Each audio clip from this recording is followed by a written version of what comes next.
എൻ്റെ ചൈൽഡ്ഹുഡിൽ എനിക്ക് തോന്നിയിട്ടുള്ള ഒരു ഡൗട്ടാണ് ഇന്ന് ഞാൻ നിങ്ങളോട് ചോദിക്കുന്നത്. ഞാൻ architect Praseetha from Monai architects and Griha builders. എൻ്റെ ക്വസ്റ്റ്യൻ ഇതാണ്: ഒരു ആർക്കിടെക്ട് ഒരു ബിൽഡിങ്ങിൻ്റെ സ്പേസ് പ്ലാൻ ചെയ്യുന്ന ടൈമിൽ അദ്ദേഹത്തിൻ്റെ മൈൻഡിലേക്ക് വരുന്ന പെർസ്പെക്റ്റീവ് തോട്ട്സ് എന്തൊക്കെയായിരിക്കും? ഒരു ആർക്കിടെക്റ്റിനെ സംബന്ധിച്ചിടത്തോളം ബിൽഡിങ്ങിൻ്റെ സ്പേസ് പ്ലാൻ എന്ന് ചിന്തിക്കുമ്പോൾ തന്നെ മെയിനായിട്ട് 6 പോയിൻ്റാണ് മൈൻഡിലേക്ക് വരിക. ഫസ്റ്റ് പോയിന്റ് എന്ന് പറയുന്നത് ബിൽഡിങ്ങിൻ്റെ കാറ്റഗറി.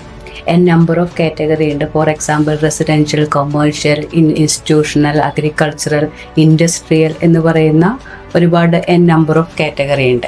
അപ്പോൾ ഓരോ കാറ്റഗറിക്കും അതിൻ്റേതായിട്ടുള്ള സ്പെസിഫിക്കേഷനും തമ്പ് റൂളുണ്ട്. അതിനനുസരിച്ചിട്ടായിരിക്കും നമ്മൾ ഈ ഒരു സ്പേസ് പ്ലാൻ ഫസ്റ്റ് സ്റ്റേജിൽ സ്റ്റാർട്ട് ചെയ്യുക. സെക്കൻഡ് പോയിന്റ് എന്ന് പറയുന്നത് ഫങ്ഷണാലിറ്റിയാണ്.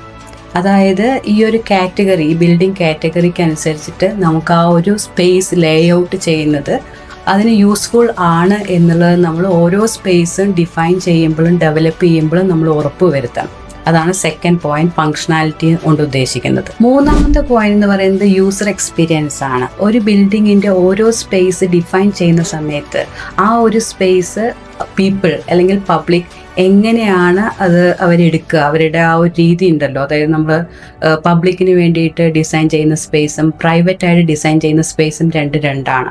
അപ്പോൾ നമ്മൾ ആ ഒരു സ്പേസ് ഡിഫൈൻ ചെയ്യുന്ന സമയത്ത് പബ്ലിക് എങ്ങനെയാണ് എടുക്കുക, അല്ലെങ്കിൽ പീപ്പിൾ, അവിടുത്തെ ആ ഒരു പേഴ്സൺ എങ്ങനെയാണ് ആ ഒരു സ്പേസിനെ ഡിഫൈൻ ചെയ്യുക എന്നുള്ളത് നമ്മളെപ്പോഴും ആലോചിച്ചുകൊണ്ടിരിക്കും. ഫോർത്ത് പോയിന്റ് എന്ന് പറയുന്നത് ഒരു ബിൽഡിങ്ങിൻ്റെ സ്പേസ് പ്ലാനിൽ ഏറ്റവും ഇമ്പോർട്ടൻ്റ് ആയിട്ട് വേണ്ട പോയിൻ്റാണ് സേഫ്റ്റി ആൻഡ് അക്സസിബിലിറ്റി. അതായത് നോർമൽ ഹെൽത്തി ആയിട്ടുള്ള പേഴ്സണും ഫിസിക്കലി ചലഞ്ചഡ് ആയിട്ടുള്ള പേഴ്സണും ആ ഒരു സ്പേസ് എങ്ങനെ യൂട്ടിലൈസ് ചെയ്യാൻ പറ്റും, അതിനെ ഡിപ്പെൻഡ് ചെയ്തിട്ടാണ് ഓരോ സ്പേസും ആർക്കിടെക്ട്സ് ഡിഫൈൻ ചെയ്യുന്നത്, അതായത് ലേ ഔട്ട് ചെയ്യുന്നത്. അഞ്ചാമത്തെ പോയിന്റ് എന്ന് പറയുന്നത് സസ്റ്റൈനബിലിറ്റിയാണ്. ഒരു ബിൽഡിങ്ങിനെ സംബന്ധിച്ചിടത്തോളം എങ്ങനെ സസ്റ്റൈനബിളായിട്ട് ലോങ് ടേമിൽ സർവീസ് ലെസ്സായിട്ട് നമുക്ക് ഡിസൈൻ ചെയ്യാൻ പറ്റും. ഫോർ എക്സാമ്പിൾ, അതായത് ഒരു ബിൽഡിംഗ് സസ്റ്റൈനബിൾ ആയിരിക്കണം എന്നുണ്ടെങ്കിൽ നമുക്ക് നമ്പർ ഓഫ് സ്റ്റഡീസ് ആവശ്യമാണ്. അതിൻ്റെ ടോപ്പോഗ്രഫി അറിയണം, ജോഗ്രഫി അറിയണം, വിൻഡ് പാത്ത് അറിയണം, സൺ ഓറിയൻറ്റേഷൻ അറിയണം. അതിനെല്ലാം നമ്മൾ കൺസിഡർ ചെയ്തിട്ടാണ് ഓരോ സ്പേസും ഡിസൈൻ ചെയ്ത് അത് ലേ ഔട്ട് ചെയ്യുന്നത്. ആറാമത്തെ പോയിന്റ്, ഫൈനൽ പോയിൻ്റാണ് ആസ്തെറ്റിക്സ് ആൻഡ് ബഡ്ജറ്റ്. ആസ്തെറ്റിക്സ് എന്ന് പറയുന്നത് ഏതൊരു ബിൽഡിങ്ങിനും അത്രയും നമ്മൾ ഒന്ന് നോക്കിക്കഴിഞ്ഞാൽ തന്നെ നമുക്ക് ആ ബിൽഡിങ്ങിന് ഒരു അട്രാക്ഷൻ തോന്നണം, ഒരു എനർജി ഫീൽ ചെയ്യണം.